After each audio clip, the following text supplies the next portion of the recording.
hasi da fantasia eta beldurrezko zinemaldia hemen Donostian. Besteak beste, Errementari filma ikusgai izango da, gaurkoan estreinu mundiala. 28. edizioa hasi du Donostian ospatzen den jaialdi honek. Berez berezia den arren, aurten euskal zinemagintza zorionekoa dugu. Errementari filmak estreinatu baitu zinemaldi hau. Filme honetan eritutako Gotzon Sánchezekin izan ginen filma eta filma estenaz merketetan. Nire pertsonaia bada horrelako kinkiledua. Garaietan herrietan zehar ibiltzen zena, kinkileak sortzen ez. Ez duzu horren kontan boikot kanpainarik jaso? Ez dut, ezer jaso. Ez boikotik, ez da ere aipamenik beraz eskerrik asko, Amaika Telebistari, direken gogoratzeagatik. Bai, filme honetan banago, hori bai, azaldu izan banitz, etako personaldeko aldarrikapenik egiten, segurazki portada guztietan den gobe. Aita, izan ez, duela, 18 beteko dela izte, eta bestela zain, representanterik baldin badago nirekin ausartzen dena, aurrera, proposamena jaso. Txalo bero bat, Josemi Beltrán!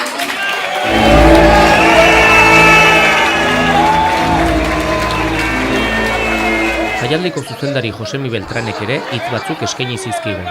Balurkijo festivalaren semeetakoa dela, ez? Hemen etxekoa bezala, ez? Bai, oso naturala izan da, bere filmarekin inauguratzea, gainera esan dugu sorte hori, Sitgesen egin zera estreinaldi mundiala, eta gero Euskal Herriko estreinaldia guk tokatu zaigu, agian beste lehendakariak zinemaldia izan ditzateke, baina aurten izan da gure txanda, eta pizkan naturalagoa zen baita fantasiazko film bat. Baita ere adibidez zinematelmak, esperimentu bat, saio bat, Mikel Pagadi, Angel Aldarondo eta Maite Bidarte gidatutako barra egiteko audio komentario bat film batekin, Poltergeist kasu honetan, eta haie komentatuko dute zuzenean filma, proiektatzen bere tartean, eta lehenengo aldiz egiten dugun hau. Baina nahiko kanaia, ez orokorrean. Bai, etortzen dira animo ludiko batekin baita ere, no? Eta nik ez dut baita ere festival horretarako izan behar dela.